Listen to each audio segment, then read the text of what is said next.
শুভেচ্ছা, শুভ দুপুর, শুভ সময়। সুপ্রিয় দর্শক, আপনাদের সবাইকে সাদর আমন্ত্রণ জানাচ্ছি চ্যানেল আইয়ের পর্দায় আপনাদের প্রিয় আয়োজন, প্রতিদিনকার আয়োজন, সরাসরি চ্যানেল আই স্টুডিও থেকে ফ্রেশ প্রিমিয়ামটি তারকাকথনের আজকের পর্বে। এবং আশা করছি যে যেখানে বসে এই মুহূর্তে আমাকে দেখছেন তারা সকলেই ভালো আছেন, সুস্থ আছেন এবং আনন্দে রয়েছেন অবশ্যই। কারণ আমরা এমন একটি সময় আসলে আছি, হাজির হয়েছে আপনাদের সামনে ঠিক ঈদের আগ মুহূর্তে। আগামীকালকে বাদেই পরের দিন ঈদ, এবং ঈদকে ঘিরে সবসময় চ্যানেল আইয়ের একটা বিশেষ ট্রান্সমিশন থাকে 7 দিন জুড়ে, 8 দিন জুড়ে বা 10 দিন জুড়ে, যেটা আপনাদের জন্য উপভোগ্য। এবং এবারও তাই থাকছে, সেগুলো নিয়ে তো কথা বলবোই। তবে আজকে হাজির হয়েছি বিশেষ একটি ব্যাপার নিয়ে কথা বলতে, যেটি চ্যানেল আইয়ের একদম উত্থানের দ্বিতীয় বছর থেকে শুরু হয়েছিল।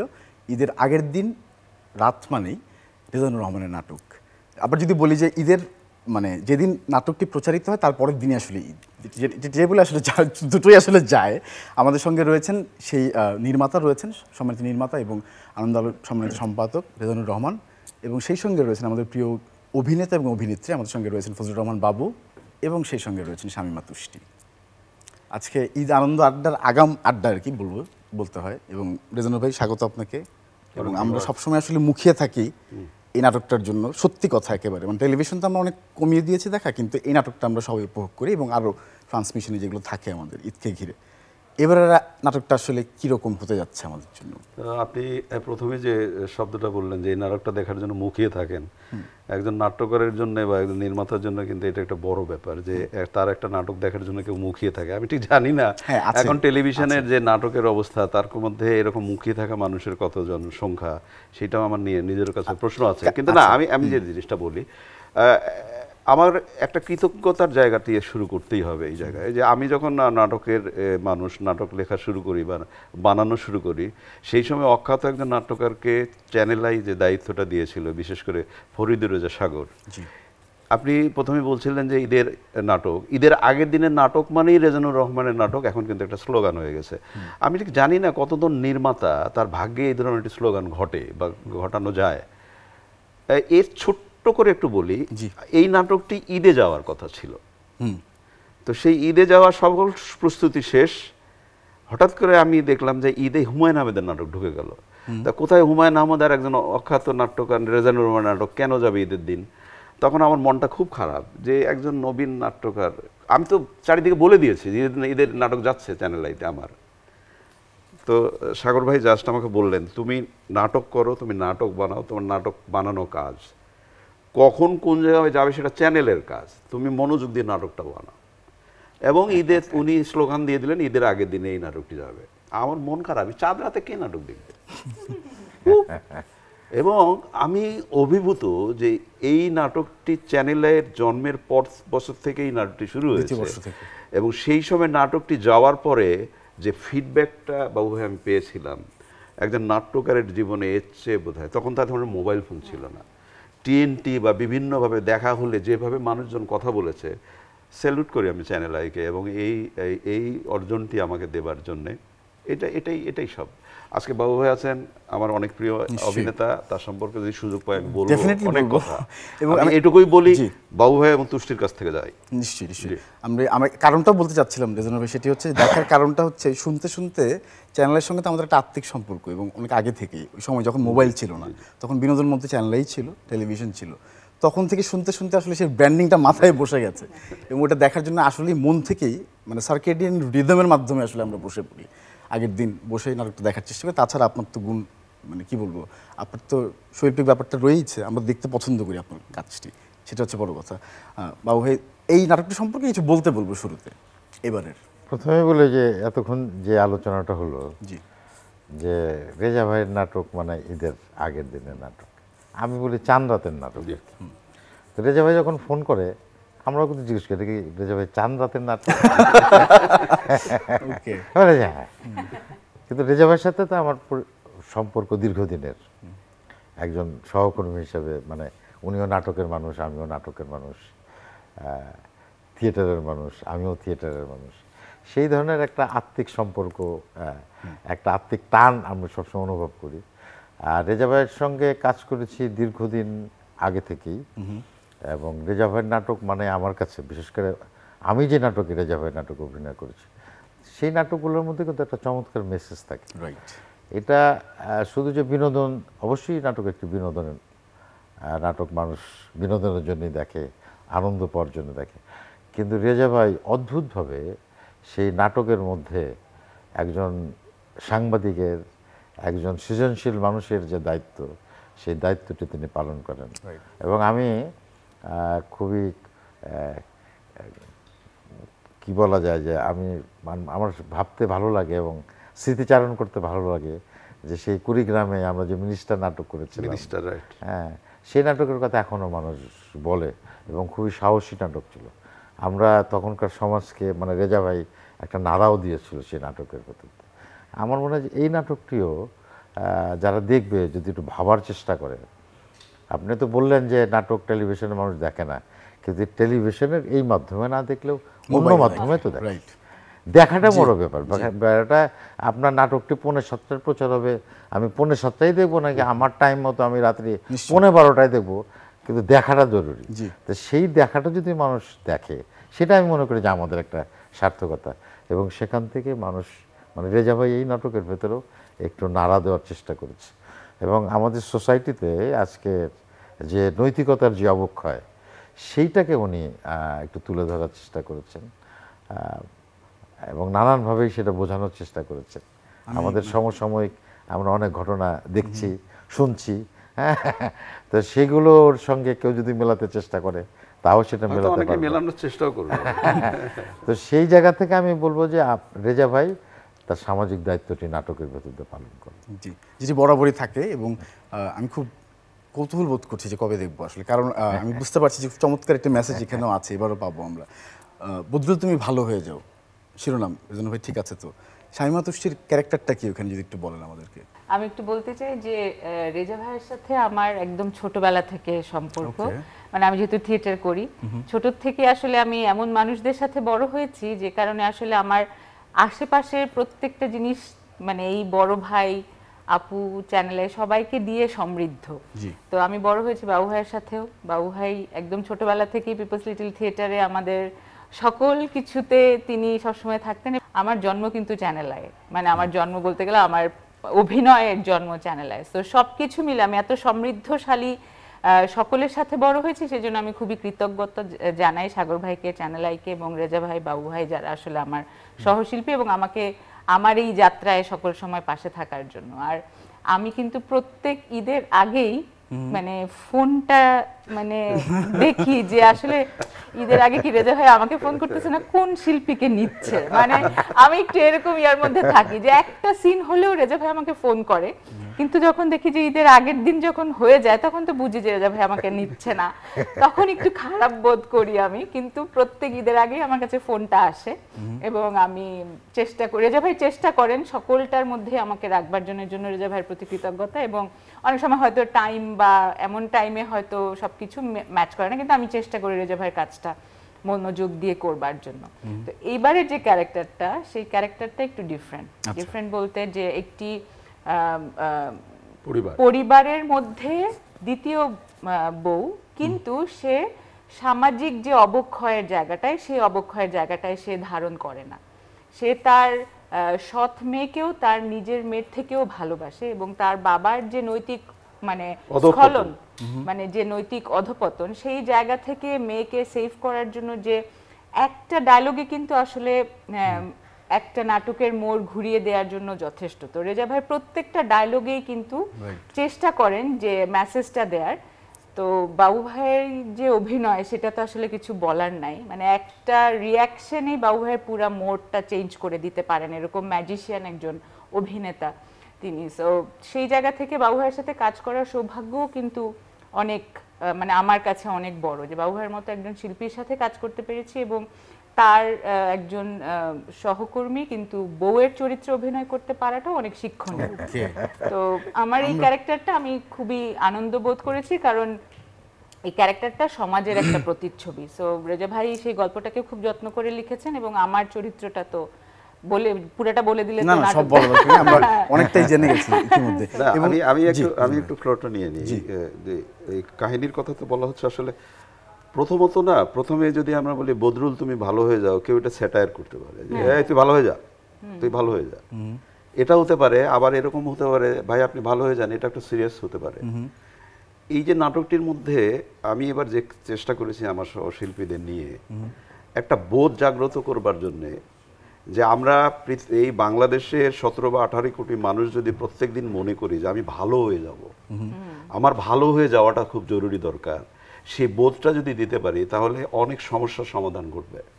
একটা নাটকেই সবকিছু করে দিবে তা বলতে চাই না আমি, কিন্তু এই নাটকের মধ্যে বদরুল যে চরিত্রটি ফজলুর রহমান বাবু করেছেন, আমার অনেক প্রিয় অভিনেতা, এই মানুষটি তার আশেপাশের মানুষদেরকে দিয়ে নিজের নৈতিক স্খলনটা এত বেশি দেখান। আপনারা বোধহয় খেয়াল করবেন এই নাটকের মধ্যে অনেক কাহিনীর, কয়েকদিন আগে আমরা একটা ঢাকা বোর্ডে একটি ফ্যামিলির কথা জানি, চেয়ারম্যান সাহেব এবং তার স্ত্রী দুজনেই অনৈতিক কাজের সাথে জড়িত ছিলেন।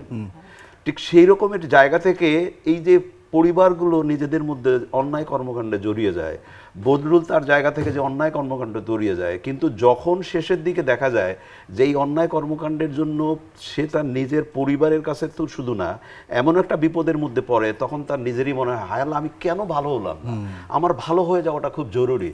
এবং আমি এইটুক নিশ্চয়তা দিতে পারি, তুষ্টি, বাবু ভাই, তাদের ফ্রেমের জায়গাগুলো, ফজলুর রহমান বাবুর প্রত্যেকটি শর্ট শেষের দিকে বিশেষ করে এই যে তার ভালো হয়ে যাওয়ার যে বোধোদয়টা, এইটা যে মানুষ দেখবেন, আমি মনে করি অসম্ভব রকমের দুর্নীতিবাদ যে মানুষটি আছে তার নিজের মধ্যে বুকের মধ্যে একটা চাড়া দিবে, আমার ভালো হয়ে যেতে হবে, আমার ভালো হয়ে যেতে হবে।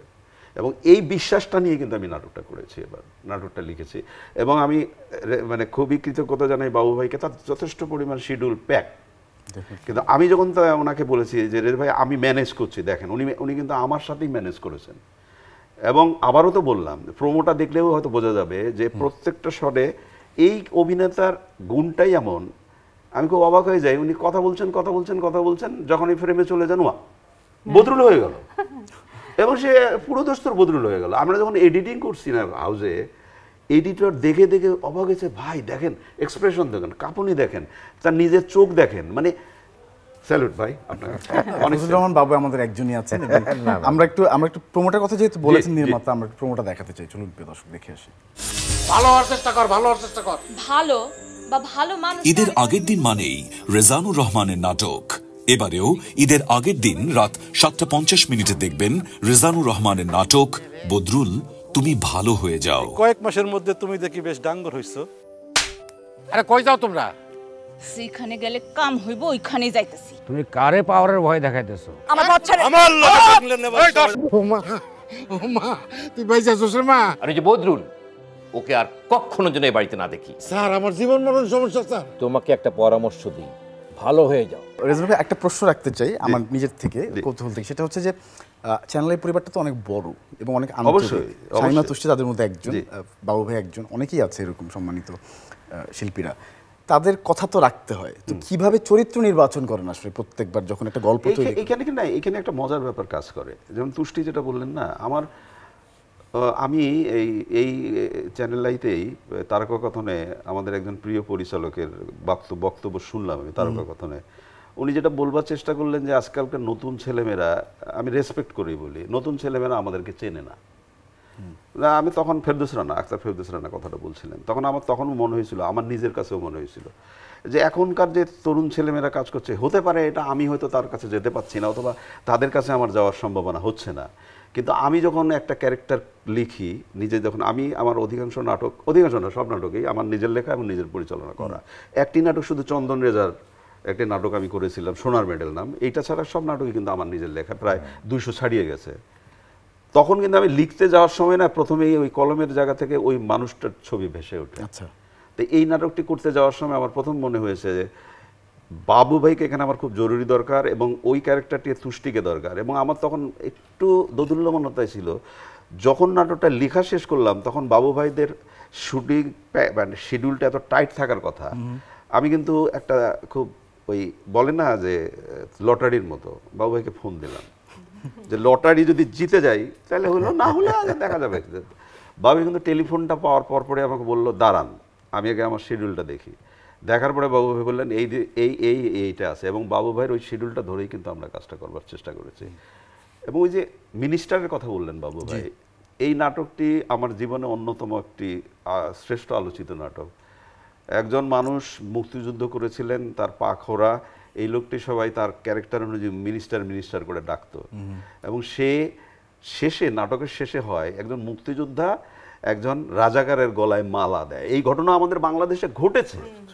সেই জায়গাটা যে বাবু ভাই যে প্লে করেছেন, অসাধারণভাবে মনে হয়েছে আমার, যে এরকমের নাটকগুলো যদি 2-3টাও করা যায় একজন পরিচালকের, আর কিছু ওই কথাটা আমি বলতে চাচ্ছিলাম যে নাড়া দেয়া আর কি, আমাদের ভাবনাটাকে, ভাবনার জায়গায়, চেতনার জায়গায় একটু নাড়া দেয়া। এই বদরুল তুমি ভালো হয়ে যাও, এখানে একটু একটু আমাদের যে বর্তমানের যে সমাজ ব্যবস্থা আমরা যা দেখছি, একটা চরম ভোগবাদী সমাজ তৈরি হচ্ছে, সেই সমাজটা এবং অন্যায়ভাবে দুর্নীতির মাধ্যমে নানানভাবে যেভাবেই হোক ভোগটা করতে হবে, টাকা যেভাবেই আসুক, একটা ভোগী সমাজ তৈরি হচ্ছে। সেই জায়গাটাকে নাড়া দেওয়ার চেষ্টা করে রেজা ভাই। আমি এবং এই যে বদরুল ভালো হয়ে যাও, এবং আমি বলবো যে বদরুল সময় থাকতে ভালো হয়ে যাও। চমৎকার চমৎকার চমৎকার। না, আরেকটা বিষয় শেয়ার করি। এই মানে ফজলুর রহমান বাবু বা এই ধরনের বিশিষ্ট ব্যক্তিদের নিয়ে কাজ করতে পারার একটা পরিচালকের একটা ভালো মানে সুবিধা আছে। যেমন হয় ইদানিং, তুষ্টিও আমরা মনে হয় আমার সাথে একমত হবে, ইদানিং আমরা নাটক করতে যাই, ওই যে রিহার্সেলের প্রসঙ্গ উঠলো যে নাটকে রিহার্সেল করা যায় কিনা। আগে যেমন বিটিভির নাটকে করা হতো, এখন করা যায় না। কিন্তু ফজলুর রহমান বাবু বা এই মানে তাদের সাথে যখন কাজ করতে যায় তখন তর্ক হয়। কিন্তু আমার সাথে বাবু ভাইয়ের কিন্তু তর্ক হয়েছে, এবং বেশ তর্ক হয়েছে যে এই ক্যারেক্টারটা নিয়ে, এই ক্যারেক্টারের স্ট্যাটাসটা কি। আমি ওইকে নাটকটা দেখলে দেখা যাবে যে আমি ক্যারেক্টারটা একভাবে বাড়িয়েছেন একজনের, মানে বিশেষ করে যে ফ্যামিলিটা তাকে অন্যায় কাজে উদ্বুদ্ধ করে, সরকারের উচ্চপদস্থ একজন কর্মকর্তা, তার সাথে তার সম্পর্কটা কী রকমের হবে, সেই সম্পর্ক আমি লিখেছি এক ধরনের। তখন বাবু ভাই বললেন না, এটা হতে পারে না, এটা হয় না। ওই জায়গা থেকে সম্পর্কটা আবার চেঞ্জ করা হলো। তো এই যে পারস্পরিক কথাবার্তার সুযোগটা যদি একটা নাটকের মধ্যে থাকে, একটা ইউনিটে যদি এটা তৈরি করা যায়, তাহলে কিন্তু অনেকগুলো পরিবর্তন করা যায়। না হলে আমার কিন্তু নাটকের শুটিং শেষ করে আসবার পরে কিন্তু আমার মনে হয়েছে যে বাবু ভাই যদি এই পয়েন্টটা আমাকে ধরিয়ে না দিতেন, তাহলে এখানে একটা খুঁত থাকতো। এই কথাটার সাথে আমিও একমত, কারণ এখন আমরা আসলে শুটিংয়ে গিয়ে পরিচিত ফেস খুঁজি যে আমি কার সাথে কথা বলতে পারবো। কারণ মেকআপ রুমটা তো অনেক কিছু শেখার জায়গা, কিন্তু আসলে এখন আমাদের মেকআপ রুমগুলো একদমই ডিফারেন্ট হয়ে গেছে। সেখানে আসলে কে কতটা শো অফ করবে সারাক্ষণ মেকআপ নিয়ে। তোমার একটু থামিয়ে দিয়ে শুধু বলি, আমার মনে হয় যে এখন মেকআপ রুম নিয়ে একটা সিরিয়াল নাটক শুধু মেকআপ রুম, নামই থাকবে মেকআপ রুম। হ্যাঁ, মানে এখন জানি একটু কেমন সবাই একটু অস্থির। মানে আমরা যেরকম একটা নাটক শুটিং এ গেলে, আমি যেমন চ্যানেলের ভবের হাট একটা দীর্ঘ লম্বা ধারাবাহিক করেছি, সেখানে বাবু ভাই ছিলেন, এমন সব শিল্পীরা ছিলেন যারা তাদেরকে দেখে আমরা শিখতাম, কিংবা তারা কিভাবে চলছে, কিভাবে কথা বলছে, সেই জায়গাগুলো। এবং মেকআপ রুম যে একটা ম্যানারের জায়গা, সেই জায়গাগুলোও কিন্তু আমরা তাদের কাছ থেকেই শিখেছি, এবং কিভাবে সম্মান বোধ তৈরি করতে হয়। কিন্তু এখনকার যে মানে রেজা ভাই যেটা বললে যে আমরাও তো একটা জেনারেশন, কিন্তু আমরাও এখন কার সাথে কি কথা বলবো সেটা নিয়েও আমাদের আসলে অনেকক্ষণ চিন্তা করতে হয়। স্ক্রিপ্ট পড়া তো অনেক দূরের কথা। এই যে স্ক্রিপ্ট পড়ার কথাটা বললা, তুমি স্ক্রিপ্ট পড়ে আমার সাথে কথা বলছো, কিন্তু বাবু ভাই স্ক্রিপ্টটা পাওয়ার সাথে সাথে রাতের বেলা 12টার সময় আমাকে রিং দিয়ে বললো রেজা ভাই স্ক্রিপ্ট তো পড়া শেষ। তারপরে উনি শুধু ওনার ক্যারেক্টারটা না, ওনার ক্যারেক্টার বাদে, আমিও স্ক্রিপ্টটা যখন পাঠিয়েছিলাম তখন শেষটা ছিল অন্য রকমের। বাবু ভাই তখন বললেন না, এই শেষটা এরকম ভাবে করা যায়। একজন শিল্পী ওটা না বললেও তো চলতো, ভাই নাটক আপনার, আমার অভিনয় করবার কথা, আমি অভিনয় করে যাবো, আপনি যা করেন। বাবু ভাই কিন্তু আমাকে ধরাই দিল, রেজা ভাই এটা করেন না, নাটকটা এইভাবে করেন। এই যে ইনভলভ হয়ে যাওয়া, তখন হয় কি একটা টিম স্পিরিটটা বাড়ে। বাবু একটু বলবেন। না, ওইখানে হয়েছে কি যে অনেক সময় আমাদের অভিনেতারা নিজের ক্যারেক্টার নিয়ে কথাবার্তা বলে, বা আমার ক্যারেক্টারটা এইভাবে কেন। আমি আসলে টোটাল স্ক্রিপ্টটা নিয়ে কথা বলতে চাইছি, এবং এই নাটকটির যে পরিণতিটা ছিল সেইটা ধরেন যে একটা নেগেটিভ ইম্প্যাক্ট তৈরি হইতো। আমি এটাকে পজিটিভলি, আমি রেজা ভাইকে রিকোয়েস্ট করেছি, আমি তো আর লেখক না, আমি রেজা ভাইকে অনুরোধ করেছি যে এটা যেন আমরা একটা পজিটিভ এন্ডিং দেখি আর কি, আমরা যেন বুঝতে পারি, অথবা আমরা একটা দর্শকের কাছে প্রশ্ন ছুড়ে দিই যে আসলে এটা কী হওয়া উচিত, এর সমাধানটা কী। আসলে সেই জায়গা থেকে আসলে আমরা তো, আমি বললাম যে থিয়েটারের মানুষ, নিজের কথা ভাবি না, আসলে টোটাল প্লেটা কীভাবে হবে, মানুষ এই নাটকটা কীভাবে দেখবে, এর কি ইম্প্যাক্ট পড়বে সোসাইটিতে। হ্যাঁ, বা আমি আমার যে মূল্যবোধের জায়গা, চেতনার জায়গা, সাথে সেটার সাথে সাংঘর্ষিক কিনা এই বিষয়গুলো ভাবতে হয় আর কি। আমি ও তো উপস্থাপক, আমি একটা প্রশ্ন করবো আপনাকে। হ্যাঁ, মানে আমি একটু জানতে চাই এর সাথে, আমি অসংখ্যবার চেষ্টা করেছি এই প্রশ্নটার উত্তর পাওয়ার। ঈদে একটা ফ্রেম তৈরি হয়ে আছে, ঈদের নাটক মানে হাসির নাটক, হ্যাঁ এইটা কি জরুরি? না, এটা জরুরি না, কারণ আমরা এর আগেও আমিও হাসির নাটক করি। হাসির নাটক করাটা কোনো অপরাধ না, মানুষ তো একটু আনন্দ পেতে চায়, বিশেষ করে আমাদের যারা দর্শক যারা প্রবাসে থাকেন তারা তো সারাদিন পরিশ্রম করেন না, ঘাড় ভাঙা খাটুনি কাটেন, তারা একটু হাসতে চান। এই হাসানোটা খুব জটিল কাজ, কিন্তু সেটা যেন স্থূল মোটা দাগের যেন না, সেই জায়গাটা। চার্লি চ্যাপলিনের মতো একজন কমেডিয়ান, তার মতো একটা বড় নিখুঁত শিল্পী তো পৃথিবীতে কম জন্মগ্রহণ করেছে। তো ঈদের নাটক মানে হাসির নাটক, এইটা নট নেসেসারিলি। কিন্তু আমি বলি যে আপনি আর আমাদের নাটকে বলেন, আমাদের চলচ্চিত্রে বলেন, আপনি দেখবেন বাংলা চলচ্চিত্রের ইতিহাসে বেশিরভাগ করুণ রসের যে চলচ্চিত্রগুলো, যেগুলোর হয়তো নেগেটিভ মানে এন্ডিংটা একটু অন্যরকম, বিয়োগান্তক, সেগুলো কিন্তু বেশি বেশি এবং না মনে রাখার চাইতে বড় কথা বাণিজ্যিকভাবেও সফল হয়েছে। হ্যাঁ, এবং প্রেমের সবচাইতে আমরা যদি সবচেয়ে বড় উদাহরণ দিই প্রেমের গল্পে, রোমিও অ্যান্ড জুলিয়েট, সেটাও কিন্তু বিয়োগান্তক। তো সেটা আসলে আনন্দ, ওটা তো একটা আনন্দ। নাহলে আমি রোমিও জুলিয়েট দেখবো কেন? নাহলে আমি ধরেন যে আমাদের ছবির কথাই যদি বলি, মন পোড়ার কথা বলি, সেটা একটা বিয়োগান্তক পরিণতি, তাই আমরা দেখি কেন? ওর মধ্যেও আনন্দ আছে। গুণী মানুষদের সঙ্গে বসলে আলোচনা স্কেলটাও আলাদা হয়। যেমন মনে করেন আপনি যদি বলি দেবদাস, এত পপুলার একটা উপন্যাস, এই সারা কত ভাষায়, বাংলা ভাষায়, তামিল ভাষায়, হিন্দি ভাষায়, বাংলাতে 3বার 4বার, এটা তো একটা করুণ রসের, তাই না? পুরো বিয়োগান্তক একটা গল্প। এটা হয় কেন? করে তো আনন্দ পায়।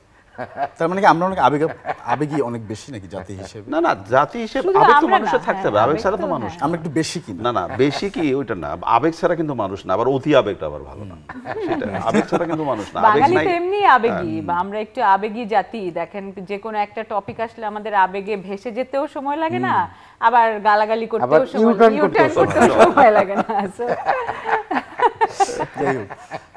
যেটা শুটিং কোথায় হয়েছে রেজানুর ভাই যদি বলেন, কেমন হয়েছিল? শুটিংটা হয়েছে ঢাকার অদূরে একটা গ্রামে, এবং খুব সুন্দর, খুব সুন্দর, চমৎকার একটি গ্রাম।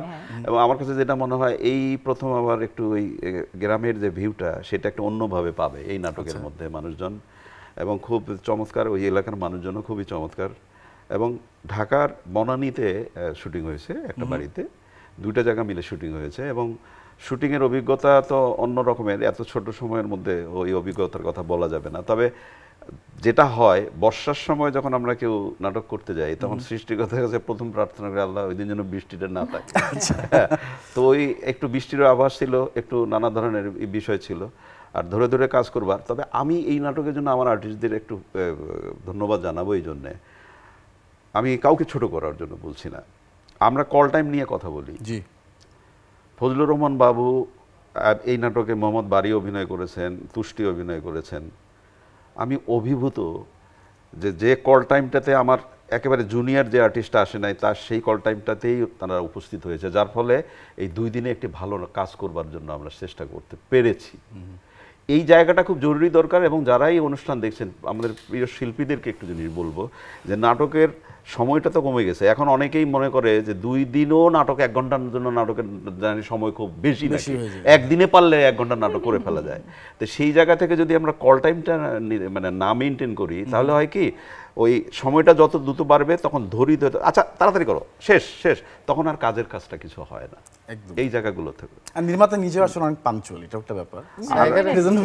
রেজাভার কথার সাথে আরেকটু বলি, যে একটা ভালো নাটক করতে গেলে, সেটা 2 দিন হোক 3 দিন হোক, একটা মিনিমাম বাজেটও লাগে।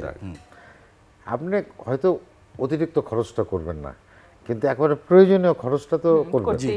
তো সেই জায়গাটাতে আমার মনে হয় যে আমাদের একটু কষ্টই হয়, বিশেষ করে যিনি নির্মাতা এবং একই সঙ্গে তিনি প্রডিউসার, হ্যাঁ, তো তার ক্ষেত্রে একটু কষ্ট। তা আমি এই অনুষ্ঠানের মাধ্যমে বলতে চাই যে আমার মনে হয় যে যেটা প্রয়োজনীয় খরচ সেই বাজেটটা অন্তত আমাদের এই নাটকগুলোতে থাকা উচিত। একদমই তাই, মানে সমাজ পরিবর্তনের কথা তো বলে, আর একটা দেশের শিল্প সংস্কৃতি যত সমৃদ্ধ হবে, মানুষের চিন্তা চেতনা বোধ সেই জায়গাগুলো জাগ্রত হবে। তো আমরা দিনকে দিন দেখি যে আমাদের শিল্প সংস্কৃতির মান এবং ধারা দুটোই নিচের দিকে। যেমন ওই যে সবাই এখন বলে আমি সিনেমায় নাইমা গেছি, নাটকে নাইমা গেছি, সো ওই নাইমা যাওয়ার জায়গাতেই কিন্তু আমরা আসলে চলে যাচ্ছি। তো আমাদের শিল্প সংস্কৃতি কিন্তু আসলে এইখানে, সো আমাদের সেই জায়গাটাকে যদি আমরা আবার ফিরিয়ে আনতে চাই, অবশ্যই আমাদের ভালো জায়গাগুলোতে আসলে আমাদের ইনভেস্টমেন্ট দরকার। আমাদের যে বিল পাস হয় প্রত্যেকবারই আমরা দেখি যে আমাদের শিল্প সংস্কৃতির জায়গাতে অনেকখানি কম থাকে, কিন্তু আমাদের সরকার গভর্নমেন্ট কিন্তু শিল্প সংস্কৃতির মাধ্যম এবং শিল্পীদেরকে অনেক সম্মান করে। তো সেই জায়গার পৃষ্ঠপোষকতার জায়গাটা অনেক বেশি, কিন্তু আমরা আসলে সেই জায়গাটা বোঝাতে পারি না। অথবা আমাদের যে বড় বড় চ্যানেলগুলো আছে, যে মানুষগুলো আছে যারা আসলে টেলিভিশনকে পৃষ্ঠপোষকতা করে, সেই জায়গাটাতে আসলে কিভাবে এই পরিবর্তনগুলো আনা যায় সেই জায়গাগুলো নিয়ে কথা বলার জন্য হয়তো আমার থেকে আরো অনেক বড় বড় মানুষ আছে, কিন্তু তারা হয়তো চিন্তা করছেন জায়গাটা থেকে হয়তো আমরা উতরে যাব। কিন্তু আমার কাছে মনে হয় যে সময়টা আসলে অনেক বেশি হয়ে যাচ্ছে এই জায়গা থেকে উতরে যাওয়ার, কারণ এত মানে ওপেন স্কাই, সেইখানে আসলে আমাদের এখন আসলে ঘুরে দাঁড়ানোর সময়টা চলে এসেছে। আমি একটু একেবারে শেষের দিকে আমি প্রিয় দর্শক, আপনারা যারা এই অনুষ্ঠান দেখছেন তাদেরকে একটা অনুরোধ করব। আমাদের দেশে এখন অনেক টেলিভিশন চ্যানেল, এবং টেলিভিশন চ্যানেলে ঈদে 7 দিন ব্যাপী অনেক নাটক হবে, প্রায় 200-র অধিক নাটক প্রচারিত হবে। এই কয়টা দিনে আমরা যদি বাইরের দেশে টেলিভিশনের অনুষ্ঠান না দেখে দেশের টেলিভিশনের অনুষ্ঠানগুলো দেখবার চেষ্টা করি, তাহলে আমরা একটু বুঝতে পারবো যে আমাদের টেলিভিশন চ্যানেলগুলো কতটা কষ্ট করছে।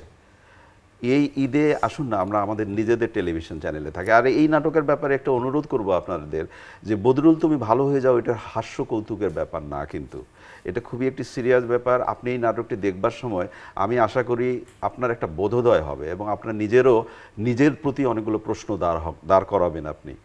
চ্যানেল আইকে অসংখ্য ধন্যবাদ জানাই যে আমার মতো একজন নাট্যকারকে এরকম একটি দায়িত্ব দেওয়ার জন্য। এই যে ঈদের আগের দিনের নাটক মানে রেজানুর রহমানের নাটক, স্যালুট, আসলে স্যালুট চ্যানেল আইকে।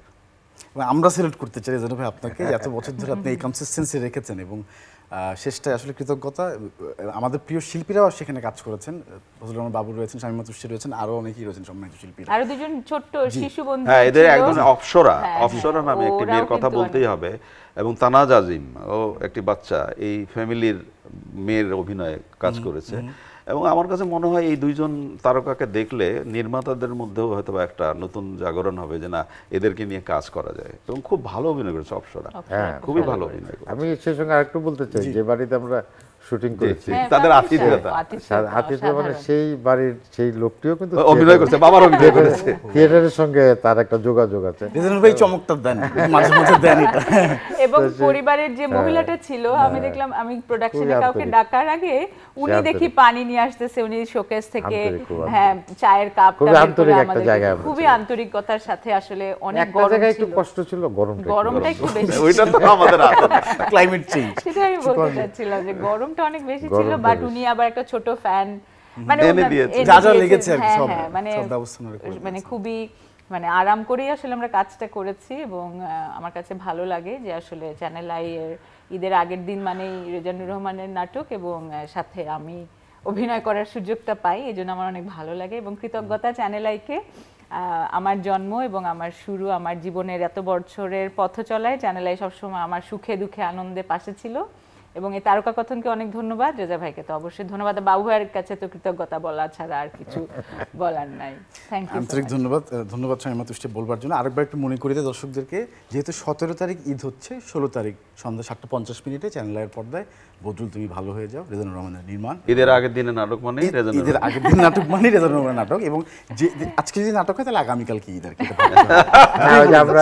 ওই যে আমরা ছোটবেলায় বলতাম যেদিন চাঁদ উঠবে তারপরে দিন, নাটক না, যেদিন রেজাবের নাটক হবে তারপরে একদম। সবার ঈদ আনন্দে কাটুক পরিবারের সঙ্গে, সে প্রত্যাশায় বিদায় নিচ্ছে। তার আগে একটু বই দিতে চাই, পাঠক সমাবেশের পক্ষ থেকে বই রয়েছে আপনাদের জন্য উপহার। Thank you so much, thank you very much. প্রিয় দর্শক, আপনাদের সবাইকে অনেক অনেক ধন্যবাদ, সবাইকে ঈদের আগাম শুভেচ্ছা, ঈদ মোবারক।